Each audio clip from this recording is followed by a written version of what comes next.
Sacred Symbols, a PlayStation podcast, is brought to you by, well, you. If you want to learn how to support our show, go to patreon.com/laststandmedia.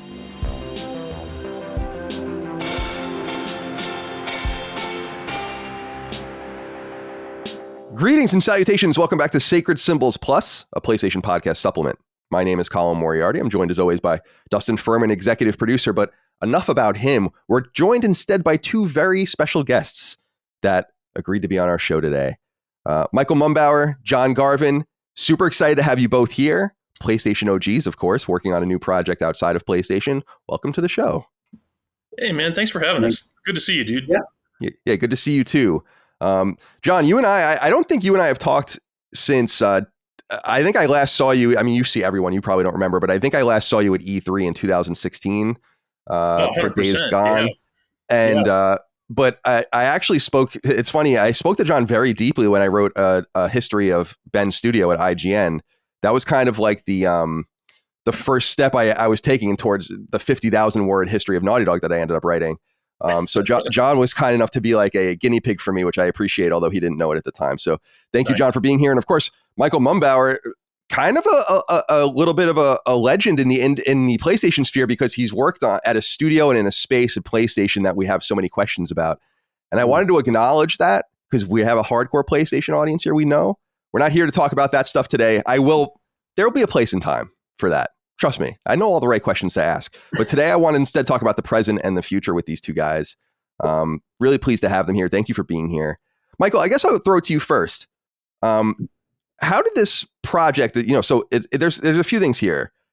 There's the game, Ashfall itself, that I'm curious about, but there's the studio, Liithos, or is it Liithos? Liithos. Yeah. I thought, okay, right, because the Nintendo taught us that those two I's are E. Yeah, right. Okay. Yes, that's right.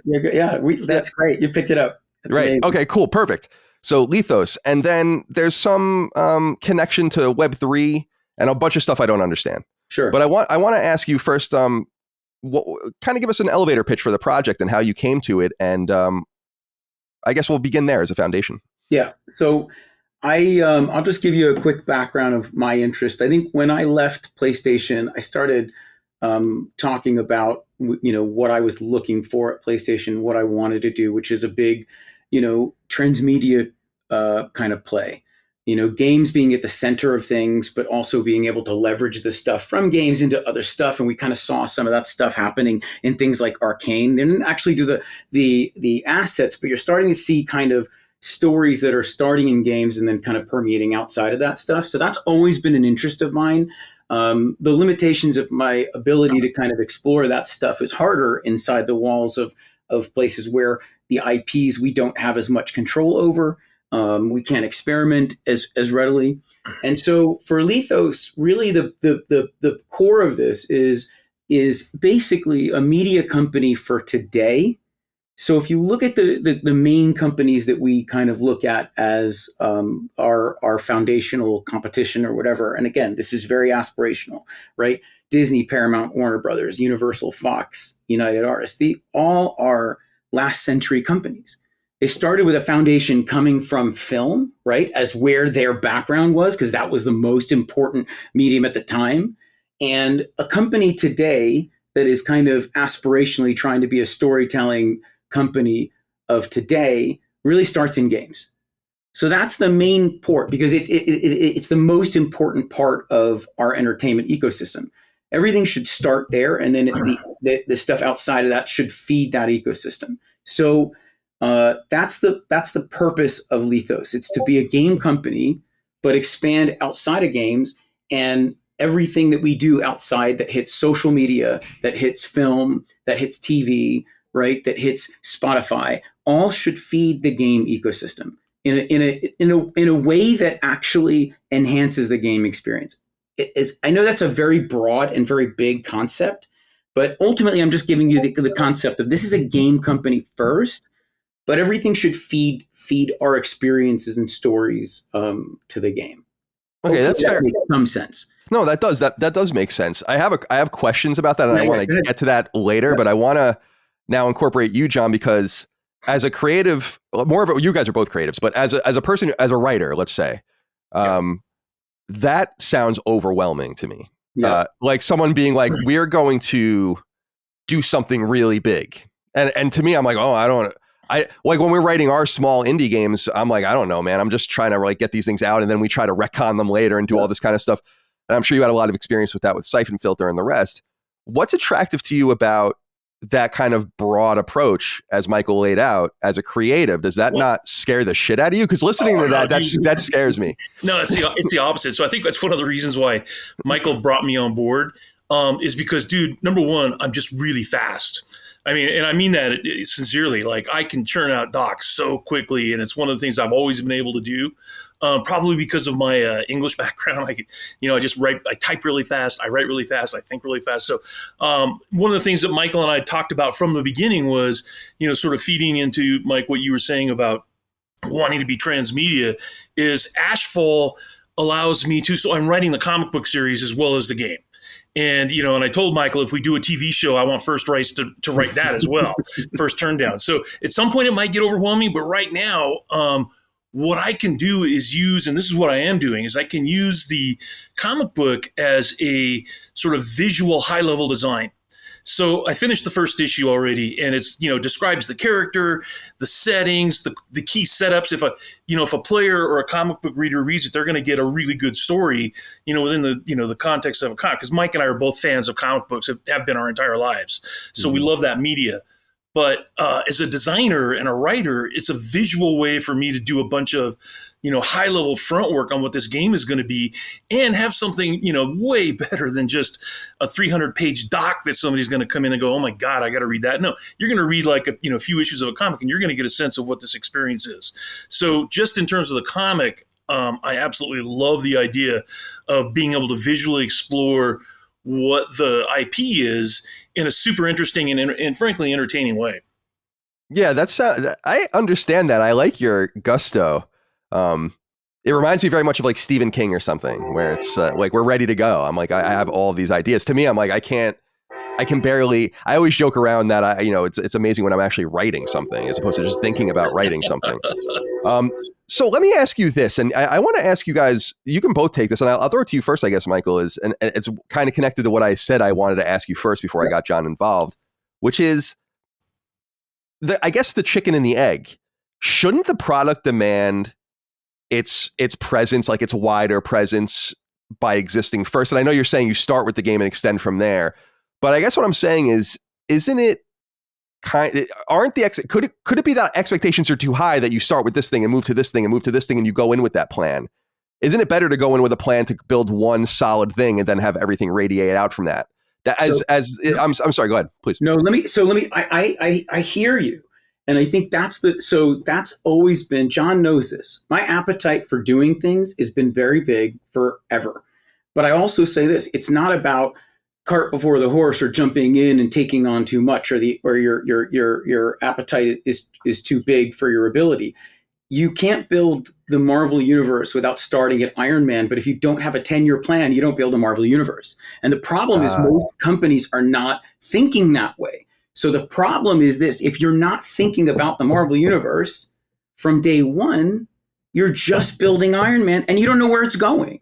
And that's a problem. If you, again, being a comic reader, the worst thing about reading bad comic books is reading the first story that doesn't go anywhere. You don't know where it's going, right? They don't know where it's going. And the best ones kind of have a plan. The best ones, like The Walking Dead or Saga, right? Brian K. Vaughan knows exactly where Saga is going. You read the first issue and you say, well, hey, listen, isn't it a problem to think about issue 50? You don't even know if issue 1 is going to sell.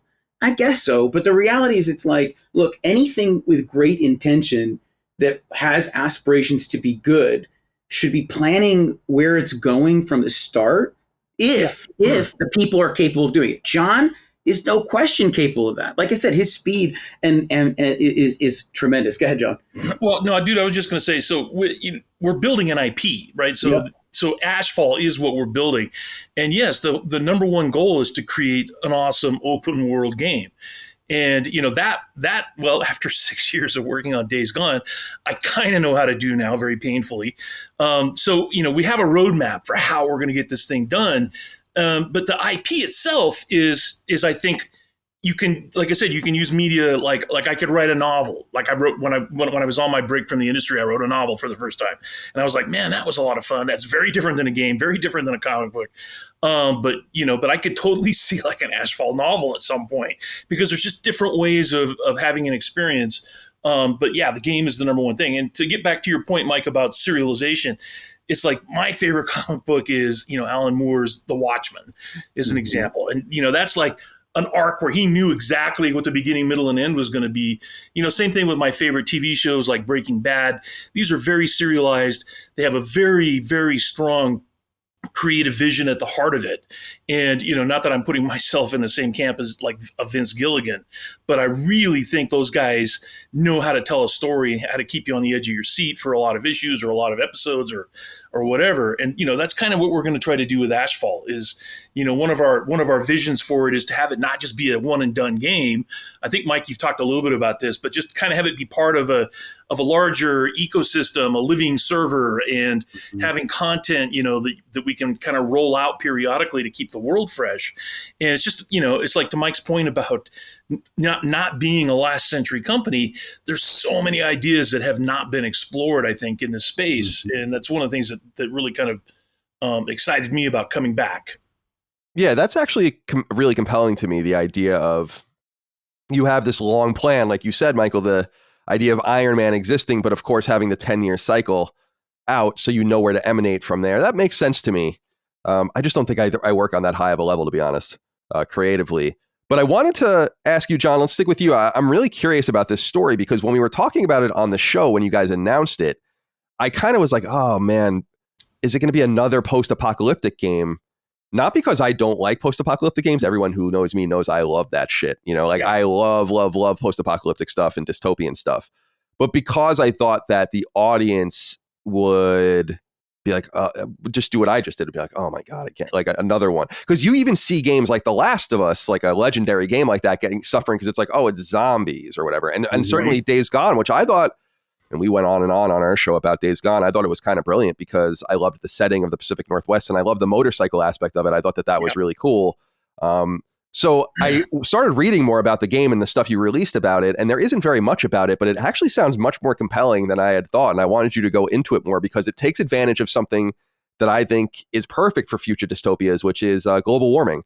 So I tell me a little bit about the world of Ashfall and kind of your affinity for the Pacific Northwest, because I really do feel like that's bred in you, and I feel like you could tell in Days Gone that the studio really wanted to make a game in their backyard, and I really dig that setting because I'm so tired of some of these other trite settings. So talk to me a little bit about the game itself. All right. So how long do we have? However long you want. But you're absolutely right. So so it's like, obviously I've lived here my entire life. So in the high desert of Oregon, but I grew up in this tiny little town visiting my aunts and uncles in this tiny little town called Yelm, which is like in Southwest Washington. And so, Washington is just as gorgeous. And I think maybe in many ways is kind of more interesting than Oregon even as a setting because it's all about the biome. So I just finished the biome design. There's like 10 different biomes in the game. And, with Washington, you can be really, really close to like the sunken city of Seattle, to talk about global warming a little bit. But so you have coastal biomes, but then like literally a half an hour away is the high desert. So, you've got these amazing canyon areas and gorge areas. I mean, if you just do a little bit of research on Washington, you'll just be amazed at how awesome the biomes are. And that's before you add in the Ring of Fire, which is now erupting, right? So, so to just keep staying at a super high level, I think what interests me about the setting is, yes, taking something like global warming and saying, man, dude, are we swearing on this show, by the way? Oh, yeah. You can say whatever you want. Okay, so, dude, we're fucked. We really are. It's like, I don't know if you guys have been following news at all. Dude, it's like the wildfires. So that's going to be a part of the game. And and just the severe electrical storms that happen, in times when they didn't, tornadoes and the massive flooding that we're just about to experience. It's going to be crazy. So, about post-apocalyptic, it's like, I love the genre, But in some ways, I wouldn't even call Ashfall post-apocalyptic because it's so far in the future. We're talking hundreds of years in the future. So, maybe not as far as like a horizon, but Right. definitely, far enough where, everything's still kind of recognizably, something you might recognize. So it's not alien or whatever, but far enough in the future that we're kind of past the apocalypse stage. We're not surviving necessarily. What we're doing is, and this is the other thing I really think that interests me the most about Ashfall, is we're going to be fighting with each other. So not only sort of taking the kinds of things that you get with the environment with volcanoes and global warming, but what do you get if all the blue and red states suddenly start warring with each other? What do you get when all the secular states and the highly religious and moral states start warring with each other? What happens if the central government devolves into a bunch of little fiefdoms? And everybody has their own ideology. Everybody's fighting over resources, and and I just think it could be it's almost like going back to medieval Europe, where you've got 25 countries all packed together in a tiny area, and they're always at war. And you got the Catholic Church on top of all of that, trying to govern, and you got one king trying to rule the rest of them. So that's really kind of what the heart of Ashfall is. It's about the political struggles, the ideological struggles. And, I love PlayStation 2. I think those guys do amazing storytelling. But the thing about Liithos is that I kind of don't have some of those same political binders on, right? It's like if you're a major corporation, like if you're Disney, you've heard in the news just in the last couple of weeks, the struggles they have with talking about sexuality or whatever. And it's like, I kind of don't have those, the gloves are off for me right now. Because Liithos and Michael and I really firmly believe that we want to do what's really interesting. And as a gamer, I want to be able to do what's really, really interesting and the most, not for controversy, but just to honestly explore big questions and see, hey, dude, if we don't do something, this is what we're going to be looking at. Can I jump in there? John, I just want to say one of the example, because I go back to the comic stuff. Colin, I think like what John is saying is like, Marvel and DC are known for certain things and they couldn't stretch, right? Yes. DC back in the 80s created a brand called Vertigo so that they could actually do content that was a little bit more risky. And then even a company like Dark Horse comes out, major comic publisher, and they can do Sin City. And so the thing is, it's like you're not like going to be irresponsible with your storytelling, but you can be a little bit. You can experiment a little more, right? You don't have those confines that might absolutely be too difficult to build in a big system. So I think that is something that's actually really interesting, right? That historically in other mediums, we've seen that create a lot of really innovative storytelling. I think that's awesome. That's super exciting to me.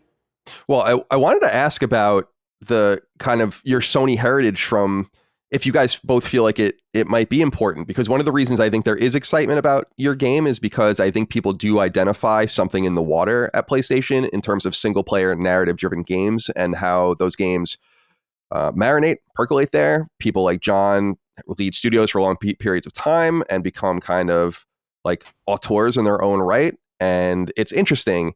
Do you feel like, Michael, you were able to draw from that experience? Because you guys worked amongst some of the most legendary storytelling studios and ecosystems in history of the industry. A lot to lead up to, or live up to rather, but there must be something in your cache that you feel like you have a little bit of an advantage because you come from that space. I mean, I feel like I have an advantage because I have John. To be honest, John was, I mean, that's the thing for me is when I was working at PlayStation, John was one of the first creators that I was introduced to, right? He and I sat down actually, I think at my first DICE, and he was working on, it might have been the last Siphon Filter game and then moving into potentially Resistance. And, we both kind of just hit it off very quickly and created almost like a really good, I think an initial respect for each other, but also we challenged each other, right? I would challenge some of the ways that he would, he thought he did the same. And I love that. So from day one, we were kind of in this place where like, look, I love the type of stuff that he was trying to make and how he did it. Because John would always go do stuff that was 10 times more ambitious than that studio should have been doing. And yet he succeeded really exceptionally well And I was always an augmenter to that, right? So for me, we started this relationship a long time ago. This is continuity of that.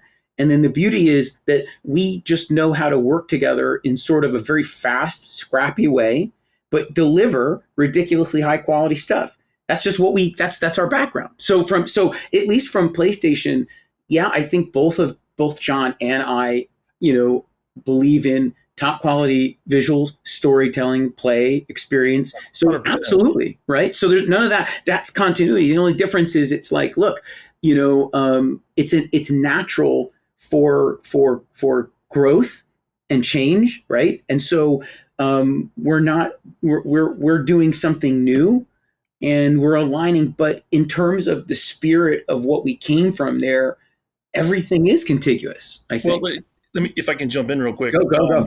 Right. So at the risk of this becoming a mutual fan club, Mike is selling himself short because the thing Mike has is, besides drive and ambition enough for 10 people, he's got a huge Rolodex. I mean, the dude knows everybody. He's been working in visual arts for so long and across a couple of different industries. And so like right now we've got these amazing world-class concept artists working for us. And I think, if you want to talk about specifics of what we bring from the PlayStation culture, because, dude, the thing I respect about all the Sony first party studios, including Bend, is they just the quality bar. I mean, these guys really push the quality. They want AAA. They're going to push for AAA.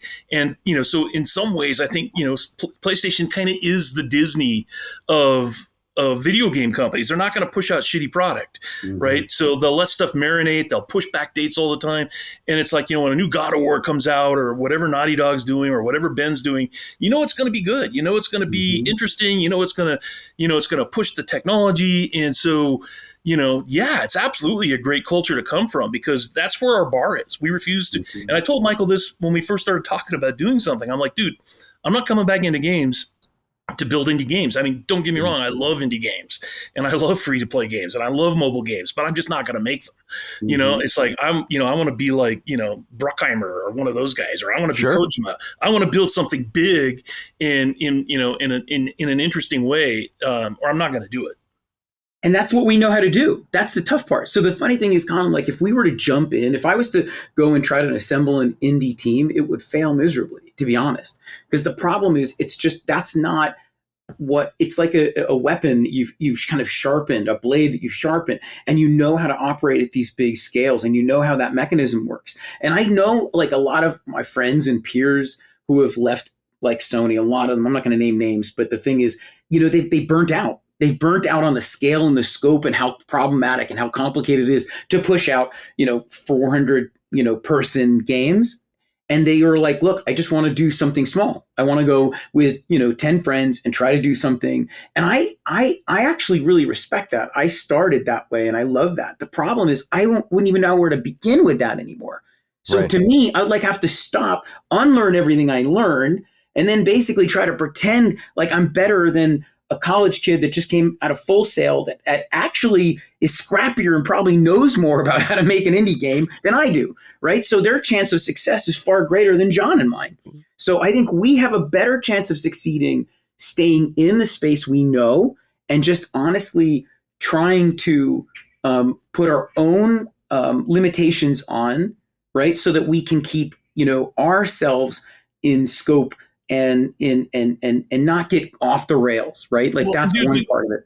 The key really is we're building what we know how to build. So, it's like, I know there's a lot of talk about the blockchain and all that stuff, but at the end of the day, what I'm building is a third person narrative driven action adventure game set in an open world with vehicles and combat and cover based shooting and, the kinds of the tools that you kind of expect there to be in place for you to be able to tell a great story and explore interesting ideas. So the baseline type of experience is something that gamers are definitely going to be familiar with, and and I'm hoping what I get the chance to do over the next few months is address their concerns about it being generic or about it being something they've played before or whatever, because it's like at its base level, every time you pick up a controller, it's kind of something you've done before, but I really want Ashfall to be different enough where players get excited by it.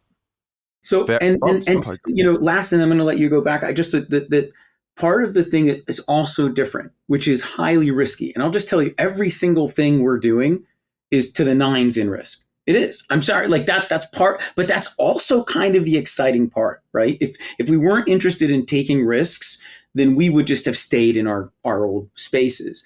This one is interesting from a perspective of, okay, John and I also, I think this is an important thing to acknowledge. When we started, we said, I really think holding everything back in this day and age, right? And constantly, just telling people it's coming. We're going to share some later. You're going to see it later. I think that's an old ideology now. I think that people are ready to actually come on a journey with you. I might be wrong. John might be wrong. We might, like, by putting this stuff out as early as you guys saw it, you make an association with something else, 100%. But the reality is what you're seeing is the first iteration of something that's going to change. Very likely, not likely, guaranteed, Ash is going to change. Well, it's risky too. I mean, because that's something else we've talked about. Is it's definitely risky because you see a piece of. I think I even heard you guys doing it last week. You see a piece of concept art and you make all kinds of assumptions about just one piece of art, and it's like, that's the real danger here. Is that yes, we're going to put out a bunch of information, but I'm not releasing my design docs because I don't want to spoil the whole experience. But we definitely want to be able to talk about, like we're doing on your show right now, talk about what we're thinking, and then we'll get, well, trust me, the feedback will come whether I want it or not. But we'll get tons of gamers giving us their ideas. I'm already getting that on Twitter right now, right, where people are just they're really passionate about their experiences and what they want out of a game. And so I definitely think that Mike is right, and that there is a new way of rolling out games. Like we didn't do it, but one of my original ideas last summer was, to sort of go with a crowdsourcing, because I published a hardback art book last year, and I did it through crowdfunding, and it was super successful because the people who were interested in that book were able to, see in production. They were able to see all the choices I was making about paper and cover and all that. So I kind of feel like it's similar. It's like it's a way of getting your audience involved way, way early in the process.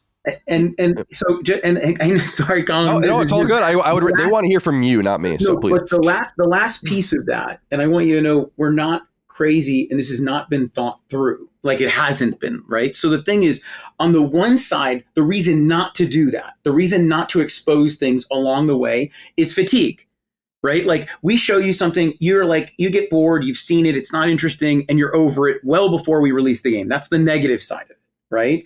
The opposite of that is you're seeing something you've kind of never seen before, and then every 6 months, I don't have to come out and apologize why it's delayed. And you have no idea.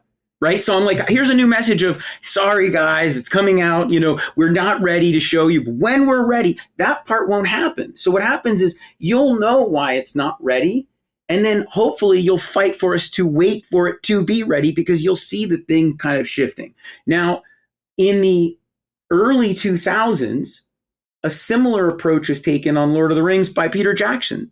He kind of showed how the movie was made because he didn't have he didn't have the massive budgets. And I think he was taking a slightly different approach. He was trying to make, what looked like a $200 million movie with a $60 million budget. And he was kind of showing you how he was doing that. It was getting engagement. So I just think there's ways here that we're experimenting with engagement, and we might be wrong. Right. But we also might be right. And the problem is we won't know if we're right or wrong until we kind of go on it. So I love your analogy, Michael, because I think the real reason Peter Jackson did that is because there's such a huge, rabid fan base of Tolkien fans. Sure. And he wanted to stem the tide of criticism. Like, are they going to ruin the franchise? Are they getting the markings on the sword right? Are they getting the costuming right? All that stuff. And I think in a weird way, that's kind of what we're doing as well. I'm trying to, like, put enough information out there to get people to understand what we're making, so they don't come at us with, oh, you're just making another post-apocalyptic game, or oh, it's another generic open world game, or whatever. So, like the when we announced Days Gone, for example, man, it's like the two biggest things we had to fight against were bikers and zombies. And I just kind of feel like, had we taken a different approach to, releasing and talking about the experience way earlier, we might have been able to mitigate some of that. It's funny because I totally agree. And on the show, we talk a lot about how I think the game companies are too precious with this information. Like, in the film industry, it's much more accepted that people talk loosely. Sometimes things don't happen. Yep. I'm always surprised when a movie's announced, for instance, and it's like Mass Effect. Yep. Or whatever. And then I go back and I'm like, oh, the Mass Effect movie was first announced in quotes in 2008 or something, and people kind of have a different sort of feeling in games. And I totally like the more Bethesda Fallout 4 2015 announcement, ready to go. I think people like that. I think there's a case made for both, but I kind of like the riskiness because it allows you to take the outside influence that's necessary to kind of help craft your product, like you're saying, and help change it. It reminds me a lot of Infamous 2. It was IGN's, when I was at IGN, it was IGN's outrage at Infamous 2's Cole's redesign that got him changed back. Yeah. I love it. You mentioned, here's the thing. I spent some time in film, but I spent before that time in games, and then came back to games, and I spent most of my career in games. But what I still think that's very interesting, that's different in games and film, is there's a fear in games that if the audience reacts to something badly, it's over, game over, right? And in film, what's funny is I remember the first time I saw Heath Ledger as a Joker, and I'm like, this is terrible. This is awful. This is going to be what is this? And because I was coming from, my Jack Nicholson love of the Joker. And I'm like, I'm never going to be able to overcome this because now they've showed me this is going to be terrible. And frankly, I think the reaction to Heath Ledger, if I remember at the time, wasn't positive. And yet over time, and when they showed it and when it came out, he became the definitive Joker, right? So the reality is, just because there's a bad reaction initially doesn't also mean it's game over. It also, it's information you have, right? And maybe they're right. But also, if you have a clear vision holder, hopefully, like Christopher Nolan with Dark Knight, with John and Days Gone, and John and Ashfall, then the criticisms are going to be there and diminish once they experience the actual result of the creative product. That, I think, is really where the rubber hits the road. And you'll see. I don't know, right?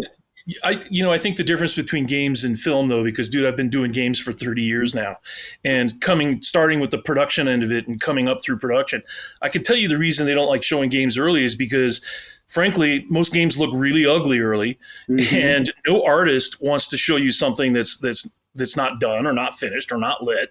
No character artist wants you to see, the gray mesh before they've got, they don't want you to see things that are unfinished. And, there's nothing worse than getting criticized for, something that isn't done. And suddenly you're getting, 25 pages of notes on things that you're like, yeah, I had all that written down already. Thanks, though. So that's the kind of, I think that's the what's really behind games not wanting to show or talk about things early. And I think the other thing is, and this is something Mike and I are going to address directly, is that shit changes, right? That's the whole thing about working on an iterative, interactive product. It's not a film. And films change all the time too, by the way, by the time you get to the final edit. But games change, every step of the way. It's like, I just finished this super high level 20-page doc that is an outline of the whole experience. And, I know for a fact that once I get other directors and leads in and they start adding, their contributions to this thing, it's going to grow, it's going to morph, it's going to change. But hopefully what we're trying to do is say that, hey, that key concept art that we released of a volcano exploding, you can see a biome of the coastline, you can see, this energy field. Those concepts aren't going to change, right? So that's, I think, what I kind of bring to it, because that's what I've done on every game I've ever worked on. It's like, hey, the concept is this. Yes, the details might change. Yes, the focus on, cover-based shooting might turn into something, more fluid than that, if we get a combat designer in who has better ideas. So the iteration that will happen to a game versus other kinds of media, I think, again, is what keeps game companies from releasing information early, because they just don't want to go out and say, hey, this is what we were, and then 6 months later, it's not that anymore. And, the one of the things that became, I think, defining for helping the quality of PlayStation was the implementation of user experience labs. That happened. That happened. I can't even remember. I remember when it happened, and it started happening early in the Naughty Dog stuff, where he started releasing, the game early to places that were giving you feedback. That feedback became implemented, and then that actually helped shape the game. And it was a small pocket of people who were allowed into it. Well, what's the difference if your user experience lab has 20 people or if it has 2 million people? It's a lot of noise, but the reality is it's still a user experience lab. And it'll be interesting to see, if that noise can be filtered and you can still maintain the vision of the game, but kind of hear what people are seeing. It's very interesting. Michael, I wanted to ask you, and I know you can't probably get too deeply into this and the mechanics of it, and that's okay, but you were at That's No Moon as the CEO in between now and PlayStation. Was it possible, like, was the founding of Liithos necessary, or could it, because the entire outlook on things are different for your project? I guess what I'm saying is this must have been pretty powerful to draw you away from something you had already built. I mean, you had kind of built this studio in the wake of leaving PlayStation. And so I just wonder, was the gravity outside to do this that great that you... It actually isn't that at all. Funny thing is that, I was there to do a job and help Smilegate establish a studio very quickly. And the KPI for Smilegate was the number of people we could get very quickly, establish a presence in the West, make a AAA game, get a AAA studio off and running. That was done, right? Like that my job there was complete. If you look at it, that studio is off and running. It's got all of the core that it has, and it's going in its direction. The direction that I want to go with my career has actually been very evident to almost anybody around me who's known me for the last 15 years. It's the same place. Neil Druckmann and I talk about it. Amy Hennig and I talk about it. John Garvin and I talk about it. It's the thing is that I want to build stuff that connects to other stuff in meaningful ways. And I see these opportunities that are missed, right? I just see them. And it's frustrating to me that I'm like, I can't participate in ways to kind of connect them in a way that is, I see, more meaningful. So for me, I'm just going to give you one example of what I would have liked to have seen. I would have liked to have seen the Uncharted movie come out and have some kind of connection back to a game and provide some loop of value, right? Why not? There's an IP value. Marvel should be doing that. Disney should be doing that. There should be, everywhere you interact with the IP, it should be kind of rewarding you back to something, right? I actually think that's massively powerful, and it's actually really easy to do. So the key here is you have to have more control over the IP, and you have to also be having a willingness to experiment. So the reason we're doing a comic book right away is that it actually allows us to create that connection, right? The other thing is while it's a digital comic book, not just a physical comic book, we're exploring doing a physical one as well. But what makes it interesting to do it as a digital one that's also going to be connected to a blockchain technology is that, well, when the reader owns that comic, we actually know and we can incentivize them later forever, right? If you're an owner of that comic book and we want to give you something in the game, we just do it. Because we know who you are, and we can basically, spawn an asset in the game or spawn something really cool to the people that have that digital asset. And that can happen wherever, not just in the comic, but imagine you're watching a TV show, right? You're watching an Ashfall TV show, and we know you watched it, and then after you completed it, you got something cool in the game. That stuff is pretty interesting to me and pretty powerful, and not being done anywhere meaningfully, So what I would say is you can't experience that because it doesn't exist. And so what's tough is our conversations about this space are about ape JPEGs, not about the underlying opportunities, about the technology that basically can kind of connect different pieces of things within an IP. That's the more meaningful piece here. And I think that's going to be, it's going to be incredibly powerful, but you won't know it until you're experiencing it. Right? Yeah. Well, let's get into that. I guess the so-called Web3 stuff, which is where I'm completely ignorant. But so I think I was unfair to your game when I was talking about it on Sacred Symbols in two ways. The first one was judging the art without knowing the background, which I already talked about. Because one of my very favorite story-driven games of all time is totally based around global warming, which is Spec Ops: The Line.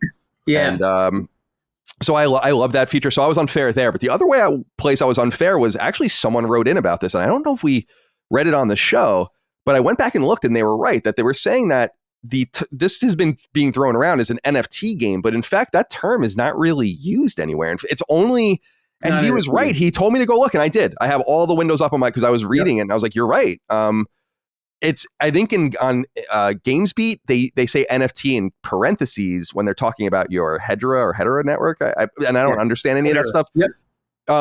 So that's, I guess, a little unfair. Now, Web3 is everyone's wary of it. No one understands what it means. Yep. It seems like a buzz term. Like you said, the Bored Ape NFTs and all of this. Yep. I saw a story just yesterday, incidentally, that volume in trading is down 90% year over year and all of that. So I just want to say that's that stuff there. I don't really understand the entire thing. And I actually was reading hashgraph versus blockchain. Like that's a whole thing. I don't know, man. So yeah, let me just give you one piece, a couple of things that I've been thinking about that are very interesting. Here's the tough part. And I'm going to insult some of the Web3 people, to be honest. And I don't mean to do that. That's not my objective. But the way I see some of the stuff that's happening in that space feels very homebrewy to me. Very, very back to the sort of 70s homebrew. They're very sort of like super into I'm going to the Howard Johnson. We're going to talk about our thing. It's really cool. Super techie. It's super like the Berkeley Computing Club or something like that. Yeah, exactly. They're so into it. And the reality is if you're not into it, you're not in that little club. The reality is the homebrew club leads to really amazing technological innovations, but it's got to leave the homebrew club. Right. And Apple One.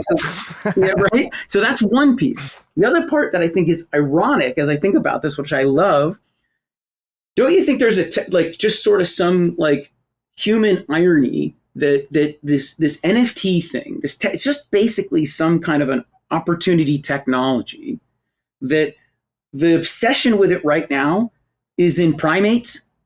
Right, it's all apes, right? So I'm like, they believe in evolution. We're completely obsessed with apes, and we're at the beginning of the evolution. And the apes really aren't the point. The problem is there's a status symbol about the homebrew club, about owning an ape, and that's just what it is. That's where this is starting. It's not where it's going to end. Any different than Monster House is a motion capture movie, right? When we talk about Monster House today, which Dustin brought up, he's like, he noticed the nobody says, oh, remember that mocap movie, Monster House? No, they just say, hey, remember Monster House? At some point, the labels go away. The problem is in the general AAA gaming core space, the labels are terrifying right now because all of a sudden they think, I honestly think the assumption is that some giant Bored Ape is going to show up in Ashfall and be dancing around a volcano, and that's not going to happen. I've got a super good example for you. You guys remember a game called Sewer Shark? Yeah, it was like one of the first CD-ROM games, right? And it's like everybody was like, "Oh my god, CD-ROM games suck because it's just full motion graphics and blah blah blah." And it's like I was working on Willy Beamish at the time at Dynamics, and I remember we shipped Beamish on PC with a stack of discs this high, those 3 1/4 discs. It was like 25 of them to install that game. But I got to work as an art director and create the Sega CD version. And it was when CD technology was still brand new in the industry. And, what I recognized at the time, and this is what excites me a little bit about blockchain, is the possibilities. So, for the Sega CD version of Willy Beamish, it has full animation. It has full VO for every character in the game. It has full music cues. So it was much more of an interactive film experience than the PC version was. And that was only possible because of the technology. So, and again, I've seen these technological revolutions every 5 years in my career. Something new has come out, and then it changes the way, certainly certain aspects of the game. Maybe we're past the point where it's going to change that much, but I don't think we're done yet. There's stuff in here. There's stuff in here that I would love to share and tell you that are ideas. And I in the right time we will. I thought about trying to do it, but the tough part is it's better in some ways to articulate some of these concepts in a more mature way than it is when you don't understand a space at all. I'm just going to come out and look like another one of those homebrew guys trying to explain to you a bunch of technology that you don't really understand and you can't see in a simple form. So it's kind of my job and John's job to find a way to actually simplify this stuff in a way that's meaningful, that isn't about, driving scarce prices up so that you guys are buying, really expensive, valueless things. That's not the point. There's a technological advantage to some stuff here that actually will improve narrative and player experience. I believe, John believes that. We could be wrong, but that's the part. It's our jobs to prove that to core gamers, right? That's the job. And not many companies, not many devs want to do that right now. They don't, because they all they're too terrified. They're too terrified of the shirt is NFT. That's it. Now you're forever labeled as this enemy of the state. It's ridiculous when you think about it. We don't even understand why we hate it. So we understand the primate thing we hate. Well, that's not what we're trying to do anyway. So ultimately, why do you hate a thing that you don't really understand? That part I'm struggling with a little bit. Let's try to figure out if we're smart enough to collectively add some value to the conversation and see if we can actually change it a little bit and make something more meaningful. Now, I would say this. I don't believe that John and our mission here is not to solve the NFT problem. It is not, right? We just see something unique that actually improves a player experience, and we're going to do our damnedest to try to make a great game. At the end of the day, that's the only thing that matters, is that John and I have a game that we want to make, Ashfall, and that game, we hope, appeals to the places that we used to work for, because that's the experience we're bringing to this. From there, we can add a layer of new stuff that's innovative and hopefully works and also pushes the space forward. That's a good thing. I think that's a good part of the conversation. I hope people are open-minded to that. Yeah, I was going to say, if I were working as a consultant on this project, I was thinking, as you were talking, I was thinking about it. I'm like, what would have my advice been? Would it have been to hide the NFT stuff, or no, exactly. That's what I'm saying. You have to. I would imagine that you actually have to get it out. You have to get it. But the funny thing is, I would say here's the first thing. And I'm just, and I didn't do this in the PR messaging because I thought about it. I'm just everybody understands the minute you put, and I'm just going to be honest. The funny thing is, one of the first things that exposed me to NFTs was sort of when a couple of friends of mine, again, not going to name names, but they started associating with it, and then they were almost flamethrowered. And I couldn't believe it. These are massively respected people. And then you're just but that gave me a curiosity. And it wasn't even that I was actually deeply looking at the space then. I was just shocked at the reaction to it. And then I was talking to, in December, David Perry, who is a very progressive, innovator in gaming. He started Shiny Entertainment, which I used to love their games. I mean, honestly, Earthworm Jim is one of my favorite games. And then he was progressively trying to build, kind of Transmedia Matrix games, right? And then he sold Shiny, and then he kind of built Gaikai, which is the streaming platform that we all, right? So he's always been on the cutting edge. And in this conversation that I had with him in December, we talked about a bunch of really interesting topics that completely changed my mindset of where things were headed. One was NFTs. He was like, "Are you looking at this?" I'm like, "No." I'm not really sure what the value is. "You should look at it. Are you looking at blockchain?" I'm like, "No." And then he said, "I think that development is being done a little bit wrong now." He said, "I think social media is so powerful and community is so powerful."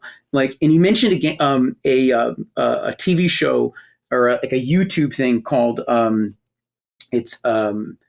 gosh, what is this? I wrote a note, so I don't remember, but it was it's ghost town mining or something, where this guy goes to this ghost town alone, and he wants to build this town, this ghost town. And what's funny is he's on YouTube and he starts basically just kind of doing videos of himself, and then thousands of people start showing up to help him with the ghost town. And it's the power of the community of people actually sort of supporting your really difficult vision and sort of just encouraging you. Now, a bunch of people are going to crap all over it, but some selection of the people are going to sit there and say, "That's pretty awesome," and help. Going back to the blockchain piece, this term play to earn is a stupid term It's basically designed not by gamers, right? It's designed by people that are basically making games to make money. That's not what we're doing, right? And yeah, so no one but a bean counter would come up with that term. Yeah, and that's why it was so to be honest, every time even in our PR it came up, I said, no, we're not doing that, right? So there's two visions for this game that I hope will be realized. One is off chain, it's just play. Just a play. It's just a game. Just play it, right? And on chain, where I think things are going, it will be play and own. And the only thing is there value in having true ownership of digital assets? A large portion of the people believe that's where things are headed.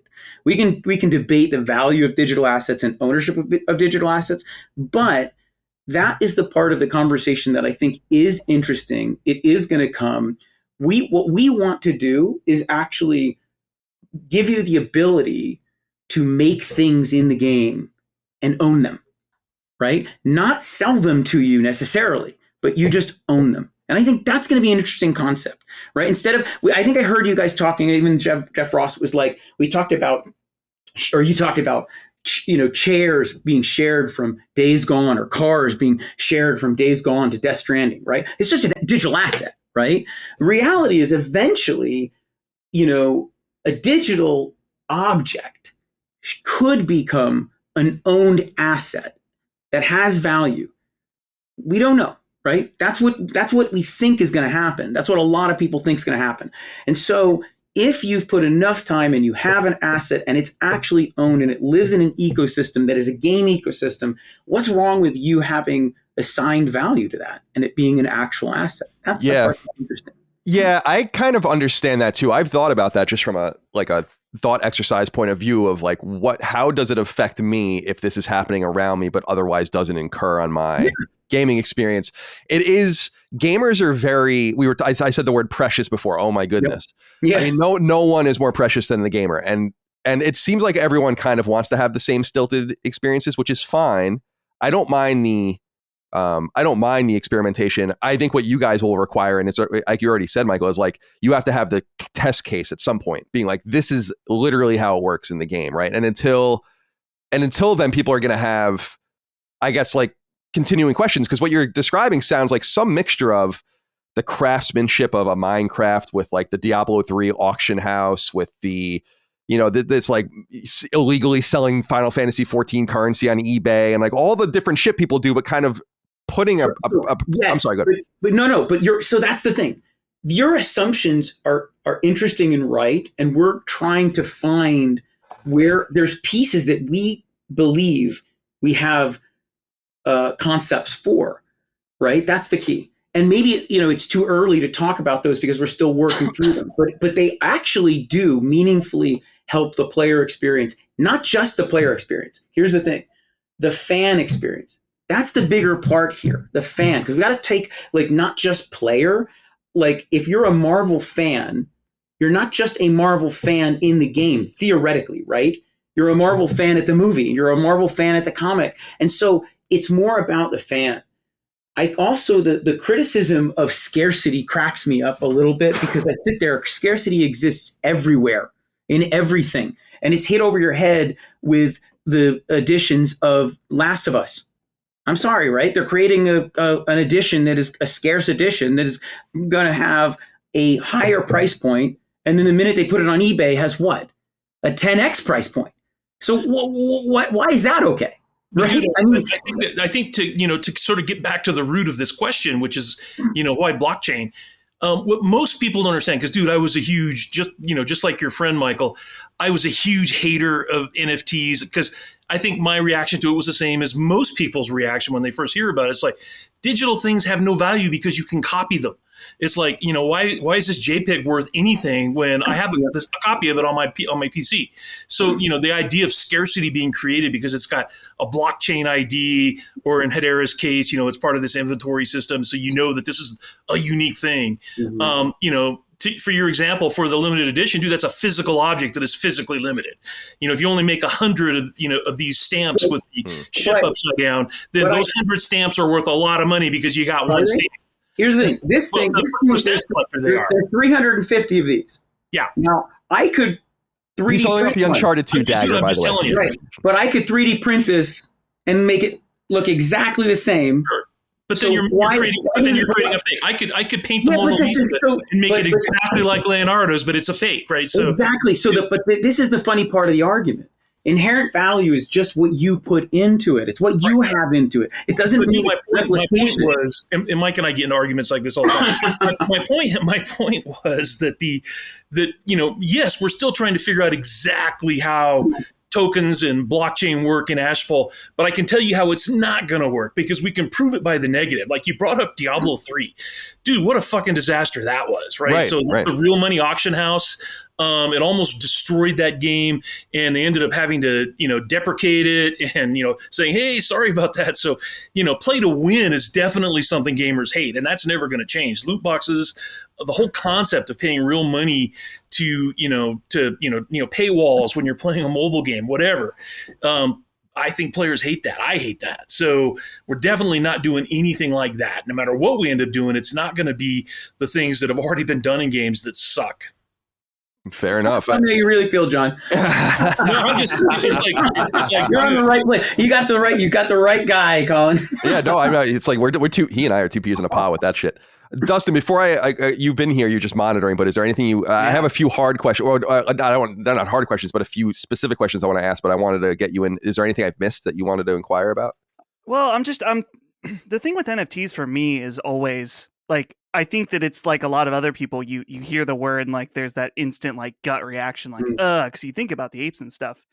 And I think it was either on last week's Sacred Symbols, I kind of had more of a revelation that it's like, we've already kind of had these systems in games already. I think about like with like Fortnite, for example. If you were there for the season 1 battle pass and you have there's like a knight skin or something and you sell that account, it's like crazy. And people are already kind of associated with this idea of digital assets. But then when you attach official blockchain technology to it, then it's suddenly like this taboo thing. And so to me, it's almost like we're just kind of giving something that people already have a more official capacity where they have more control over what they do, because you can't sell can't sell an individual skin in Fortnite. You have to sell your whole account. I've got a really good example of that. So I bought the original collector's edition of World of Warcraft when it first came out. And, that in that first year, there were a couple of mounts that you could get that you can't get anymore. They still exist in the game if you have it. And I've got, I haven't played World of Warcraft in like 10 years or something, but it's still sitting there in my digital account. And it's this asset that I think the last time I checked, you could sell this thing for like $2,000 in real money. And because it's scarcity. So it's a digital asset because of scarcity. They only made a few of them. You can't get it anymore. And so therefore it's worth a lot of money. And that would be kind of cool if I could dig that out. No, that is a token, and I could just literally sell that to somebody who really wanted it. And I think, I'm trying to be open-minded, and in my open-mindedness, it's like, okay, then you can kind of see why the blockchain or a hash graph or whatever technology would work, because then it goes into what you were saying, Michael, about, well, you have the Uncharted 2 dagger in person and you can replicate it somehow. I'm a big G.I. Joe collector and people fake shit like that all the time. But you have some sort of way that you can prove that it's the real deal. And some people say, because I heard some argument of saying like, well, digital money is basically all digital now too. And I'm like, and so it's like, what's controlling that? And fiat and all of that. And to me, I just say, well, the American military's barrel of a gun is what says that that's worth something. In this like kind of more agnostic and libertarian system, small L libertarian system, these things could have their own intrinsic values. And it's something that I've had to really wrap my mind around, because it's hard for me. It's hard for all of us. We're in this space, I think, since 1972 with the microchip up until now, 50 years later. I think we're just in such a fucking crazy time that we're learning things and we're not even really realizing that we comprehend them, or we don't think we comprehend them, but we do. Dude, what's funny about that? So when I was growing up, my mom was part of this huge libertarian group. You know, they were all about doomsday and the Second Amendment, blah, blah, blah. You know what they railed against was the gold standard. It's like they hated when the United States government took us off the gold standard and suddenly it's paper money and supposedly this $10 bill is worth something, but I can't go to the bank and get my gold coin, you know, and it's just like, you know, what that generation fundamentally, at least my mom didn't understand was the economy can't grow if you're limited by the number of gold coins you have. Right. So it's fiction. It's like we all agree that a $100 bill is worth $100. And that doesn't mean some people can't take a really nice copy machine and go create their own $100 bill. And so, you know, you have to worry about, you know, Michael, you know, 3D printing his dagger, or you got to worry. It's like, but that doesn't alter the fact that we all agree that this thing has some value because we all agree that it does. Right. And I think that's the inevitability of blockchain. At some point, it's just going to become ubiquitous just because of the value of being able to really control what your digital assets are and, you know, and know that you have some control over that, and therefore it's got some value to it. But the fundamental thing is what I think is the struggle and the shift is are there value at all to people in digital assets, and that we're struggling a little bit like to kind of conceptually wrap our heads around. Physical assets have value, digital assets don't. But I also think that's an age issue. You know what I'm saying? Like, to me, it's just as the new generations come up, physical things will have less value, digital things will have more value. And so we'll struggle to kind of wrap our heads around that shift a little bit. But that's just they've grown up, you know, the Gen Zs, Gen Ys, and whatever the new ones are, the alpha, you know, like the thing is this is more normal, and physical assets just aren't as interesting for whatever reason, right? They don't want to have all this crap. They would rather have it in their wallets. Maybe. I think change, you know, I was talking to John about this. Is a funny thing is it's hard to conceptualize. BlackBerry is a good example. I don't know if you guys were ever BlackBerry users. I wasn't, no. Yeah. I mean, it's an age thing, but it's like, if you're a BlackBerry user, it's hard to conceptualize a phone without a keyboard, because it's so easy to use a keyboard. And then when I saw what people like moving around their fingers on trying to find a K, I'm like, this is insane. I'm never going to do that. And then they stop making BlackBerries and you only have a choice. And then all of a sudden you're using it and then you have a problem with it. Totally. Right? I know exactly what you're talking about. I had a Palm Pre, so I had the same experience. Right. But you know what I'm saying? The point is, you can't, it doesn't seem like it'll be something you'll do. Right. When you look at it, you're like, I'll never be that person. Right. I'm going to hold on to my TiVo forever until cable gats shut off, and then you have no choice, right? Right, so fair enough. It's gonna move along, whether you join or not, and you can hate it, but at some point, I'm like, I'll probably buy an iPhone when really they stop. I can't do the things that I want to do that are on iPhone that are on my BlackBerry, right? Right. There's an inevitability to it, and actually, one of the compelling things you said to me was that David Perry was in your ear because, you know, we talk about Gaikai a lot on the show. It's the basis for PlayStation Now, as everyone knows. And it was very much ahead of its time. It reminds me a lot of Richard Marx as well at Sony, not the singer, where he was working on motion tech way before Wii was even announced. And you kind of are just there too soon.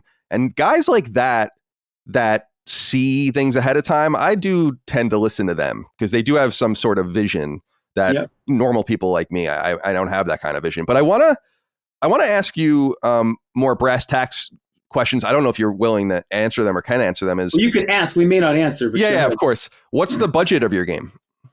We're not sharing that yet, but I will just be specific about this part around the budget. I specifically didn't share the budget. I didn't share the economy because I didn't want this announced to be about the money. To be honest, that wasn't the interesting part of the story for me. The interesting part of the story here was that John is returning. And I think that is actually should be the story. We will make announcements around the money and around the budget later. What I want to do though is buck the trend of what I and what I've also experienced in recent past is I think there's an arms race to the bottom when it comes to game development at $300 and $400 million, and that happened in film too, and it collapsed. Right, so, because once there's a John Carter of Mars, everybody starts to panic, and so that could be inevitable if we can't kind of figure out how to make these really amazing AAA experiences, which we can qualitatively still at the same level, but not have to be 4x the budget they need to be. Yeah, Sean Layden is all over that too. I totally agree with that. I'm sorry, John, go ahead. So no, I was just gonna say that again. One of the things that Michael and I have talked about is, because you know this, right? That Days Gone was developed for the most part by 50 dudes or 50 devs, very small team trying to make that scope of the game. And yeah, we had a ton of support from groups like Michael's group at Visual Arts and Services, and external groups doing a ton of assets. But at the end of the day, one of the things I'm really proud of Ben Studio for doing back in the day, because, they're still a lot smaller than your bigger studios, and they still get massive AAA games done with high production values. And, I learned a lot in my 25 years there about how you can make a really, really good game with less. And so that's definitely something we're going to bring to the production of Ashfall, is knowing best practices on, certainly I know how to make an open world game, and I did not, 10 years ago. But having said all that, I'm going to spend every dime Michael makes because it's going to be a big game. It's going to be an expensive game. So it's AAA, that's not cheap. Yeah. But I'll tell you this, the thing is, let's just assume I could get 300 million for this game. I wouldn't spend 300 million on this game. It's not the right spend for this. And there's sort of this belief that if you don't have 300 million, you can't make a great game. And that's just wrong. And I can tell you that I'm not, again, it's not my business to share other budgets for other games that you love that are a quarter of the cost of some of these other games that aren't a quarter of the quality. There's just better ways to make these things and not just have to outspend the next team. I just don't, that's an approach. And David and I talked about that as well, right? The number should not define the product. It shouldn't, right? The product should define the product. And if what we show you is competitive qualitatively, right? And visually, you can't tell the difference, we're doing something right. And that is where the conversation I want to go with AAA, which is get AAA to a place where we're not talking about the only people and the only way we can make games is 400 and 500. Because eventually it's going to get there. It's absolutely going to get there. No, it's insane. I totally agree. I'm really sensitive to that too, because we say on the show a lot. I mean, I've been a long proponent, even when I was at IGN many years ago, that games are too cheap to buy. And I know people say like that. That's crazy. I'm like, we should explore all of the spaces of selling and buying games, because if you really want if you want Naughty Dog to beat The Last of Us Part 2, if you want, that game's 30 hours long, production per square inch, which is what I like to say is through the roof. You're going to have to pay for it, And I look at games like Control, and I want to shake people by the lapel sometimes, because I'm like, Remedy made Control for $30 million. Yep. $30 million. And imagine how much money they've made on 505 as well. So I totally agree with you. And I love what Sean Layden was saying on his way out of Sony about saying we need to get away from $200 million at 5 years, get more into the $80 or $100 million range at 3 years, and see what we can do. I'm sorry, go ahead. It imploded in film. I think gamers, it's just about educating gamers as well. So, dude, the cost of going to the theater right now is what, $25 for a ticket? And that's for a 90-minute experience. Mm-hmm. So you were talking about price per square foot. I'm talking about price per minute of gameplay. So if so Days Gone was 50 plus hours just for the Golden Path. That's a lot of experience for your $60. And it's like, at some point, I agree. It has to be either smaller packages that are less expensive, and but then players kind of scream about that too. It's like it's too short, right? So it's one of these things where I hope gaming as an industry and also as an entertainment value sort of evolves into something that's going to be more sustainable, because at the rate it's going with bigger budgets, bigger teams, more risk. Right. And longer, bigger games, it's going to be really, really hard to keep the status quo. And those costs are actually the things that are driving the things that gamers hate about, where the bean counters start introducing elements that are just about monetization, right? So loot boxes start appearing in games you don't want them to appear in, because the problem is the cost of the game is too high. Now, that's not the only reason. I'm sure if one of the big publishers wants to just make more money, right, they could say, okay, we'll just put it in regardless of what the cost is. But there is a point of where if you're just making a single player game at $250 million, they know exactly what the ceiling of that is. And then the problem is you might literally stop seeing those games happen at all, if there isn't a better way to either reduce the cost of making the game or introduce mechanisms that basically help it monetize. And that would be a shame, to be honest, because I am a single player gamer. I really am. Like, that's my bread and butter. John's too, I think. Oh, 100%. I mean, one of the things I talked about during our launch was I had some people on Twitter saying, dude, this has got to be a single player game, right? And I'm like, absolutely, because I play online games. Like the game I'm playing right now is Path of Exile, which is, a free to play server based economy. But and you can group up, you can do PvP, you can do all that. I don't do any of that. I play the single player campaign, and then I trade with players, using the online server based economy. So love trading with other players, hate playing with them, and that's kind of me as a gamer. Mm-hmm. So yeah, me too. I'm with you. The single player experience. Yeah, sick. I mean, I that's obviously my bread and butter as well. Dustin and Chris are a little different. They're much more amenable to their. Dustin's somewhere in the middle. Chris is our other co-host is much more of a multiplayer gamer. That's what balances us all out, because I'm very much curmudgeonly like that. I just want to play by myself. But another question, I guess, Michael, I'll ask you this is, I was reading your press release on, and I'm saying that right, Hedera? Yeah, right? Hedera. Hedera, I'm sorry. I keep pronouncing it wrong. There's a press release there. So how does this work? Are you guys self-publishing? Are they publishing? I'm a little confused about the nature of the relationship. They're just a partner on the on the hashgraph sort of, again, they're not really a blockchain, but look outside of PC console, they're just going to be who we'll use on the blockchain side, right? For that version of the game, for that version only. So so they're just that's the partnership we have, and frankly, it's a good one because they represent. I think again, part of the point of the press release is it's the positives of this technology without the inherent really negatives that people are absolutely upset over, which are real, right? So the reality is, like on the other stuff where there's massive energy consumption, they don't have that. So it's really awesome for us. And what about, I don't know if I'm sure you're preliminarily talking to the different platform holders and stuff. How do they feel about working with this Web3 technology and allowing that in their closed walls? Because I feel like we learned a lot from the Epic Apple lawsuit. I thought it was great insight that we realized that PlayStation didn't want crossplay on their platforms because they wanted money from everyone, which is not what anyone really thought. Although it's logical now that you think of it, everyone thought that they were afraid of creating like vectors in the PlayStation Network and all this crazy shit. But really, they were just like, no, we just want to be paid. So I'm wondering, are they cool? Are like the Sonys and Microsofts of the world, are they interested in this? Because this is a potential new, maybe even substantial revenue source for them.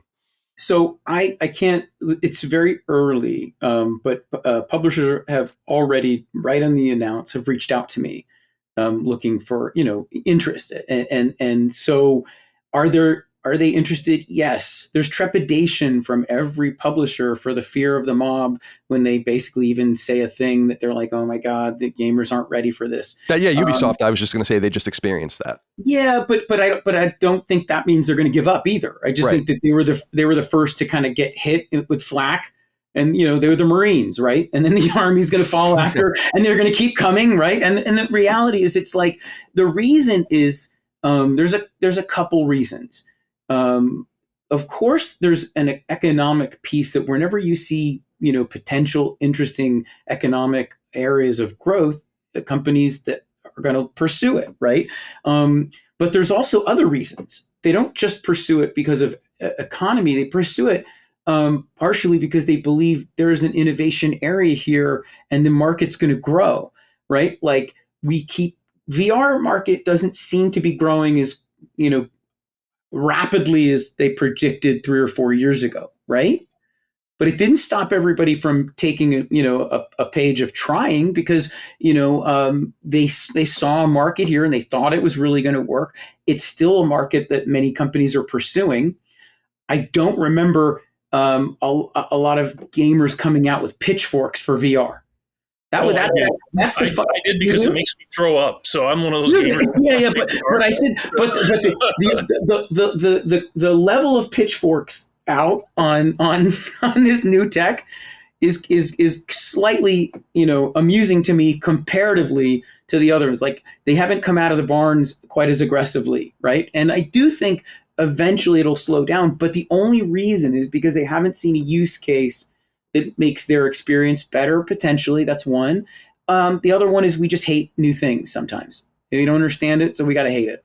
Again, I could be wrong. I'd rather actually hear your perspective, Dustin. I think you're, why do you hate it? Well, I think that a lot of the messaging from different companies has not always been so good.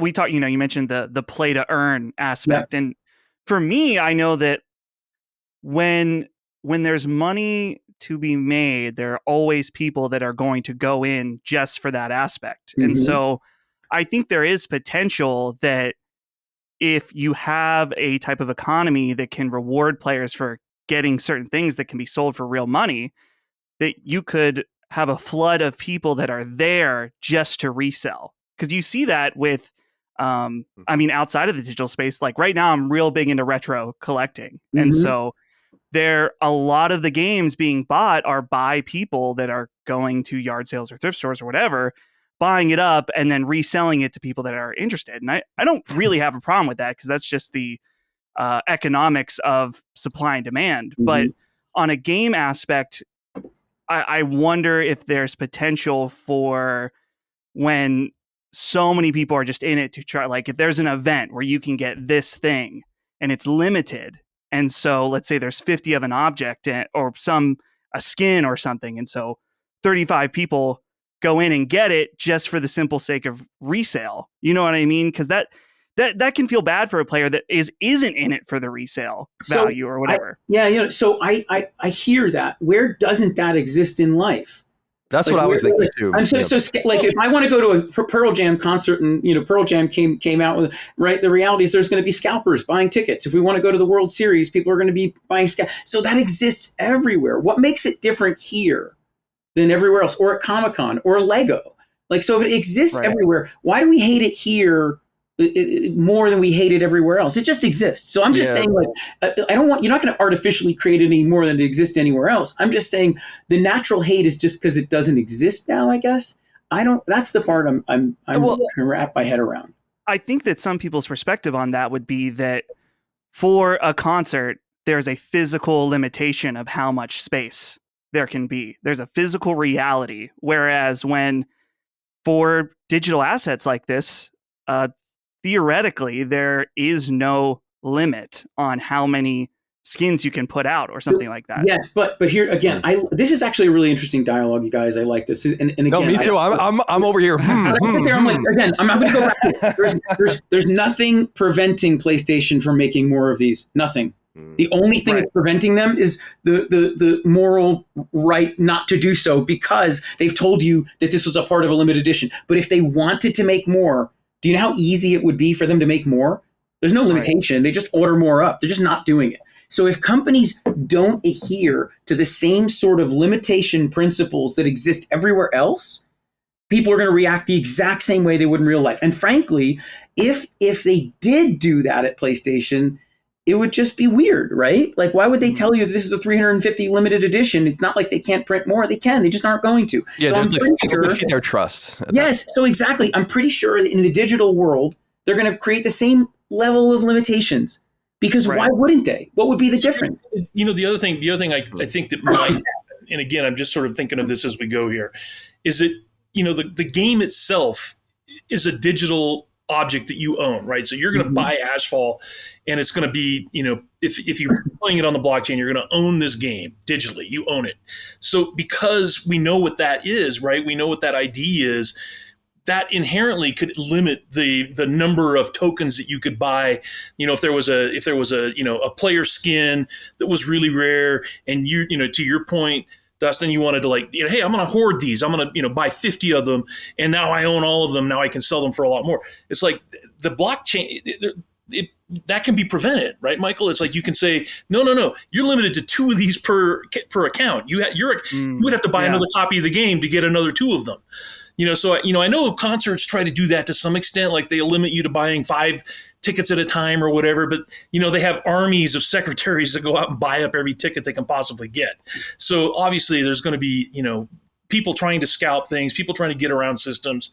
But I do think that that's another advantage of Hedera is being able to sort of create a kind of balanced fairness into, the way some of these things work. Right. I feel like, I don't know, like I'm playing almost devil's advocate in my head thinking about some stuff because I know, like, I can hear the comments from our listeners when we talk about this stuff. Yep. And so some of the stuff that I hear is like, now, and not that this is the exact same, but you think about, like, I think about Resident Evil 2 I just played, and they sold you the cheat code for $10 or $5 or $10 where you can get like some of the end game stuff or whatever. And we see that more and more. And so for some gamers' perspective, it's this idea of like, well, why aren't we just selling the game anymore? Why does it have to be like this piecemeal, like, oh, well, now that I own the game, now it's like an economy within the game of stuff I can buy. It almost, I think, to some people feels like, well, we're kind of making this more of a piecemeal thing than we needed to. But like I said, with the devil's advocate in my own head, I'm like, well, this is just how things are now. Like people, we live our entire lives online. We're doing this podcast over the internet. I have more friends on Discord than I have in real life that I don't know. You know what I mean? This is just kind of the progress of things. And it's like, yeah, we'll always be nostalgic for that time when you bought a game and that was it. But there's always going to be pros and cons going forward. So I don't know. I'm still very mixed on it. Dude, I would just be 100% in agreement with your listeners on this one. It's like, I think you want to sell a game and have that be a complete and 100% completable experience without having to buy anything else, right?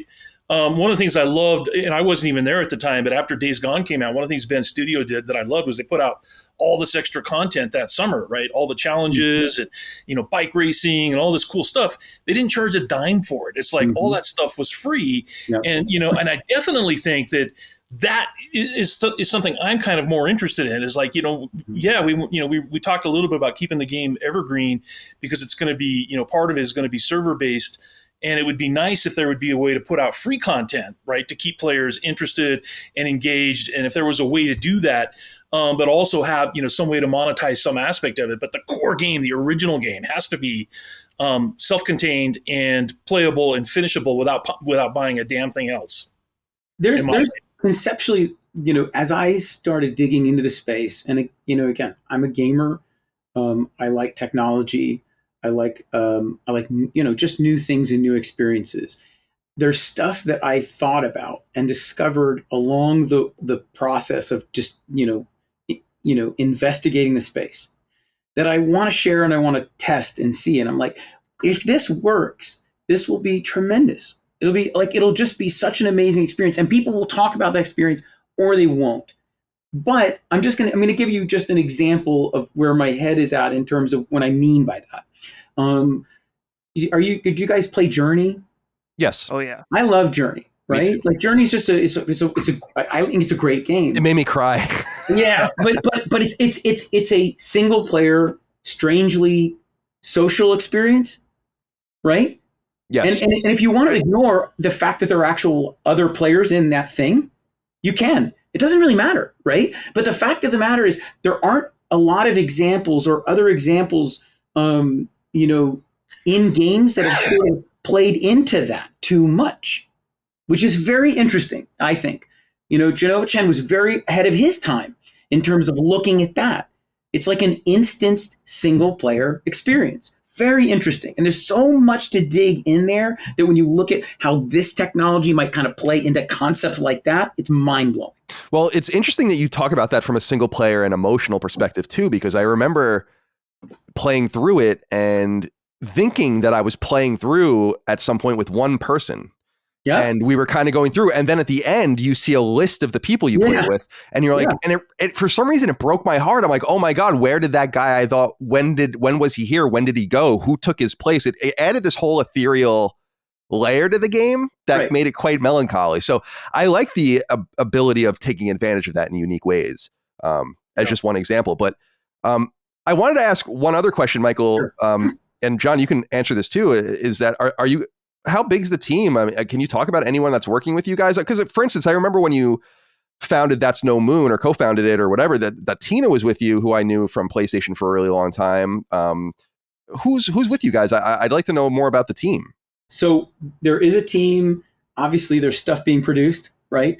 Again, we're going to be announcing more of that over time as well. It's just now is not the place to reveal a team. I think there's a more interesting way to do that. In this podcast, yeah, I would assume so. Yeah, so I would love to give you a list. Here's a list. Let me send it to you, Colin. You can kind of reveal all the. I'll go on Moby Games and I'll explain everything. There's and it's not. I'm not being coy. It's just that we're in the building process of it, and ultimately there's the right way to release the people out, and we will. And so that but I would also say this again. Everything here is slightly different approach.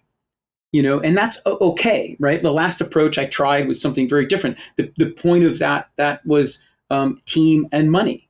Really, the point of this announced at this time was John and Ashfall.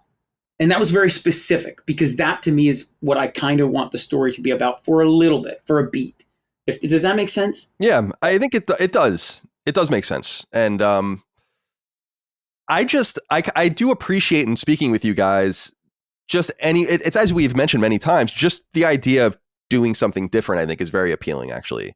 Once you get past all of the nomenclature, what we call everything, how we gutturally react to stuff, we do all, I think, share the same kind of feeling that we're kind of tired of getting the same old stuff over and over again. It's cool even if it fails, and I hope you guys don't fail, but even if it does, it's just another example. It's another pocket that opens, and I don't think there's anything fundamentally wrong with it. And in talking about it, again, it all just goes back to use cases to me. Yep. And you guys will have that, be ready to talk about that, I guess, when the time comes. And if there's a criticism that I could see outside is there's too many new things you're trying to do. Just pick one new thing. I mean, I could see that, right? And I could also see from the beginning of our conversation, like, wait a second, why are you talking about all of these other things and this like broad transmedia thing and comic books? Like, why not start with just the bite size? Why shouldn't you prove that there's a game worthy of this first? Sure, I would if John and I didn't have the history of 25 years of game making, I would agree with that. Right. But the reality is we're going to assume that we know how to make games well enough that this will be a good game and hope, not plan for it to be like, well, we're going to leave you on and not give you a complete experience. And then you feel disappointed. That's tough. Right. But the reality is we're going to plan for, as we should, that this is going to be a success and this is going to be a long-term success.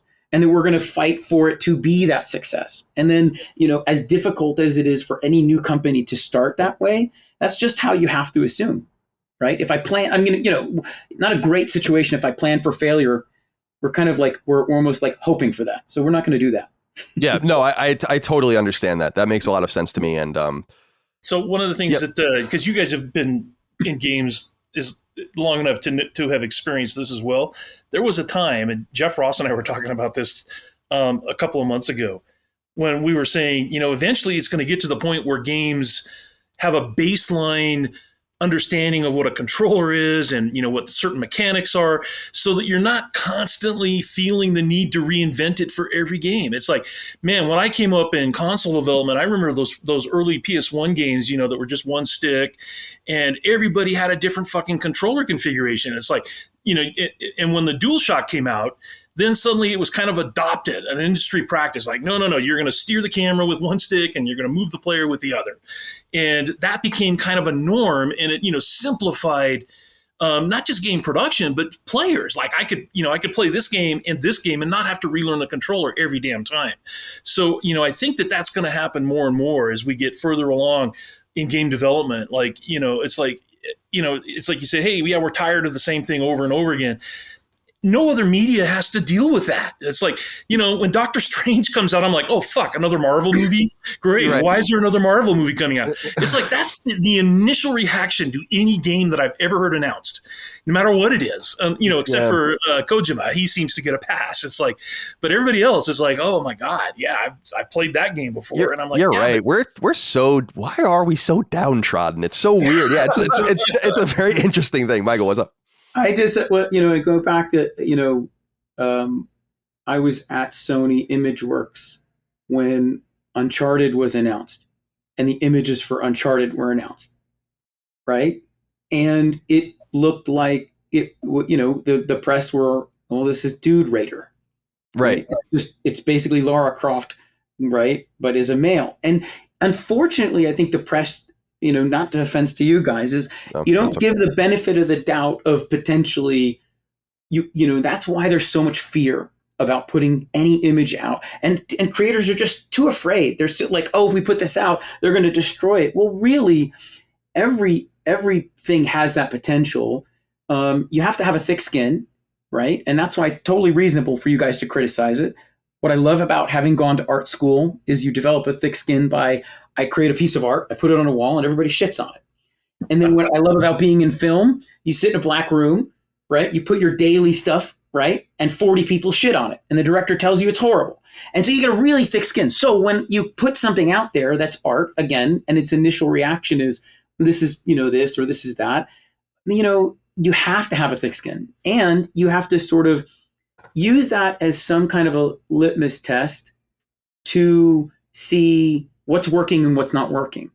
And that's okay. But also, a great creative vision holder doesn't take all of that in. It sort of just navigates through it, listens, and then still finds the vision that is most important to the vision holder. That's I think that's the interesting part. You have to have a thick skin to try to do something like this in public today. Right, dude. So it's like, I'm no James Cameron. Look at all the shit he's getting for, the sequel to Avatar that's coming out this year. And man, there was harsh reaction to that even. I'm a huge Avatar fan, full disclosure. And I love James Cameron. He hasn't made a bad movie in my opinion yet. But if he has to put something out there and deal with negative comments and, hey, like, well, fuck, it's just Avatar underwater or whatever. It's like, yeah, we have no hope, dude. It's just Avatar underwater. I totally agree with you. When I was in media for a long time, my least favorite thing to do, and the thing I stayed away from doing, was previewing games as much as possible, because it required a level of understanding and agreement between the publisher and the developer and the writer about, like, well, this is the condition of the game. Are you telling me the truth? I remember previewing Knack, for instance, and being like, this game's awesome, because they showed you this really awesome vertical slice of it.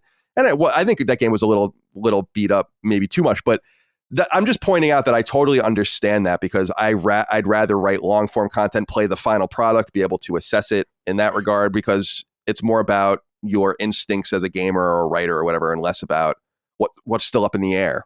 And we have a lot of that with your project now. And so we have to just be patient as time goes on, and we will be.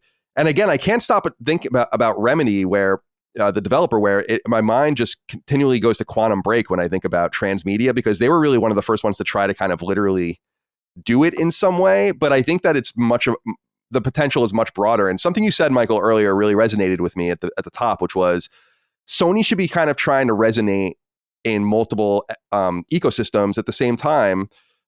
Uncharted was a great example. I think they probably wanted to have that Uncharted collection on PC out, maybe and PS5 a little sooner, and maybe it would have coincided. But Miles Morales is a great example, because they seem to be pretty content saying, well, Miles Morales from the animated movie, and so we have a game with him here, but it's not quite literal enough. And I totally get what you mean about there being something deeper than that. It would be interesting to have something deeper than that. So I just wanted to say that. And again, don't get me wrong. Like, these companies are doing amazing jobs of cross promoting their IP, right? They are. What I think the missed opportunity is connecting them together now, like legitimately connecting them, and not in a weird way.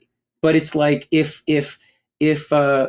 and I'm just going to give you a weird example, and I don't know that this would have any value, but what if you could get a trophy for having seen this Spider-Man movie in the Spider-Man game? Would that be weird? But what if you could? What if it knew that you actually completed the watch of the movie and you got a trophy? The entire idea of trophy systems are the same thing. Like, totally. Why do we care about trophies? I don't know. I ask myself that every day since 2008. Trophy hunters, right? And the reality is, you could sit there and say, well, this was a gross thing to get people to kind of stay and play longer and buy the next thing. And you sit there and like, well, but inherently, humans are collectors. We like to collect things. Regardless of what they are, we like to collect them.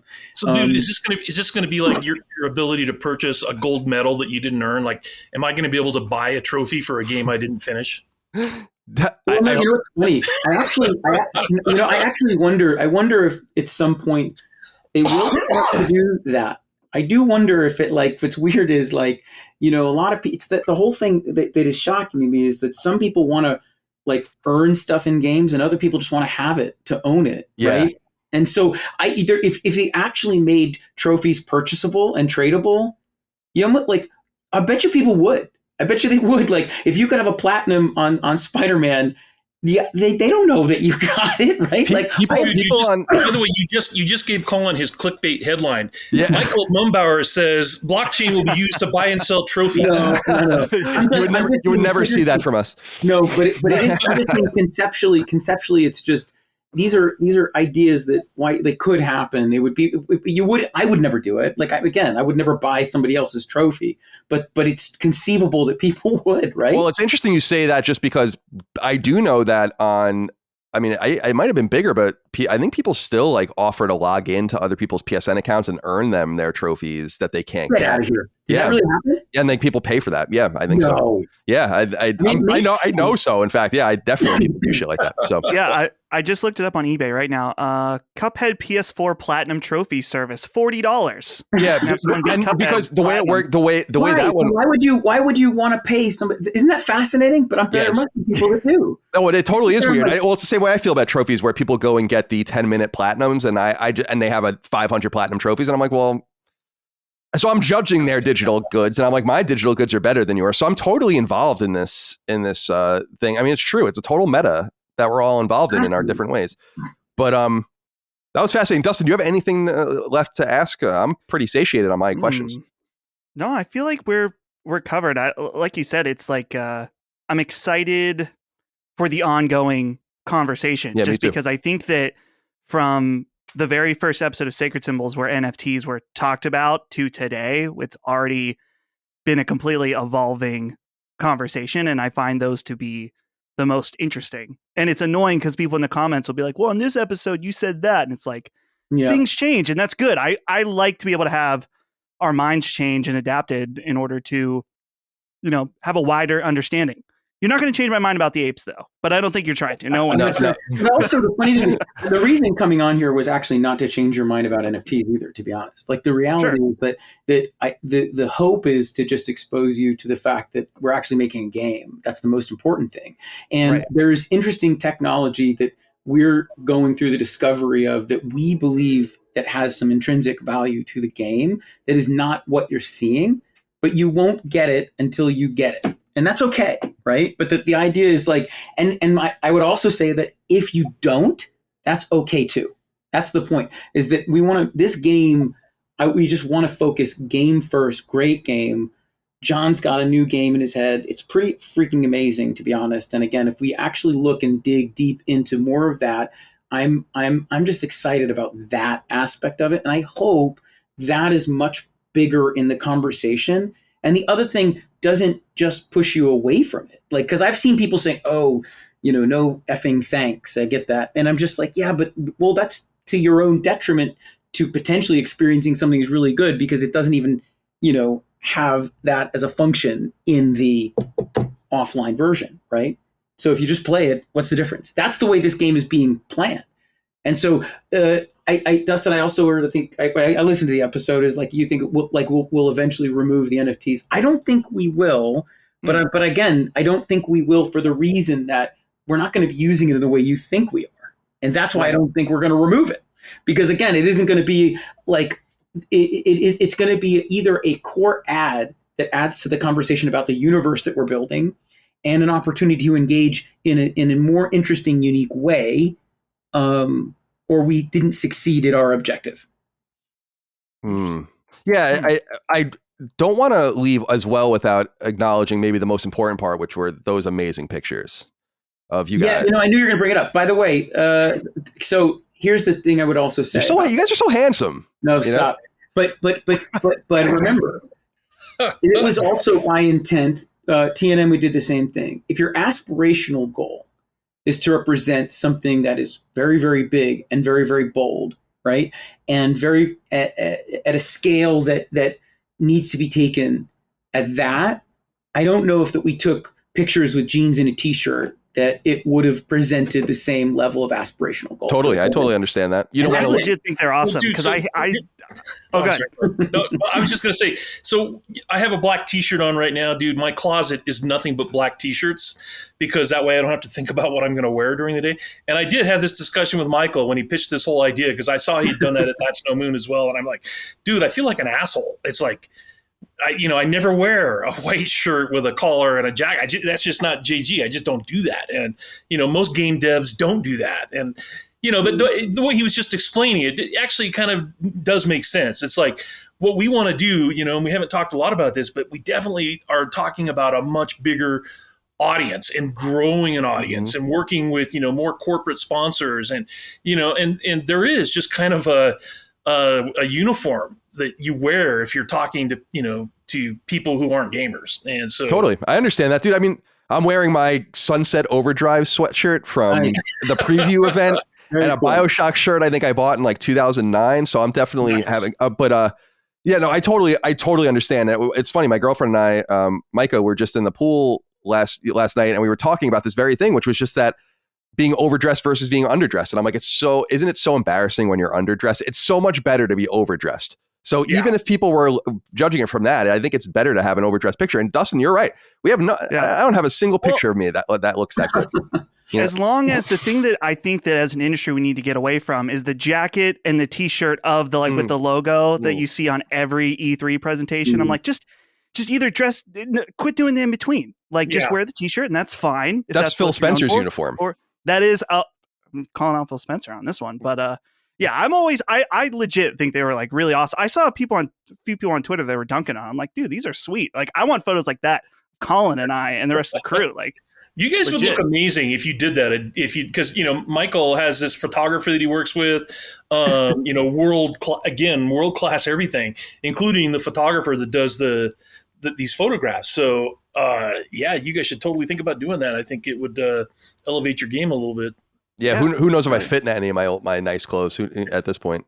I'm rolling around. My friends, it was good to see you guys. Thank you for taking so much time. I did not intend on taking so much of your time, so I appreciate.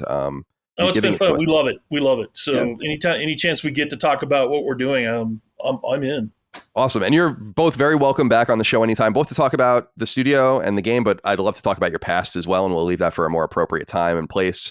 Because, the audience out there, that's why I had to preface everything. Because they're going to, at the end, if I didn't say that, they'd be like, what the fuck? Why aren't you asking about these things? And I'm like, guys, please let me do my work. So guys, so I appreciate it. And any closing words before we go? No, I want to thank you for having us on, and again, I appreciate the fair dialogue because that's the most important thing is that I actually like having a candid conversation, and we can just have a fair conversation and really look. If we end this and we haven't changed your mind at all, that's on us, really, right? Well, so I'm sorry, John, go ahead. No, I was just going to say, so one of the things I made Michael agree to, so again, this is going to sound like bragging, but it's the actual truth, is I have literally shipped every single game I've put into production in my career, starting back at Dynamics and through Eidetic and through Sony Bend. So, I wasn't going to do Ashfall unless we're going to ship it. So it's like, don't break my perfect record, Michael. I'm not breaking anything.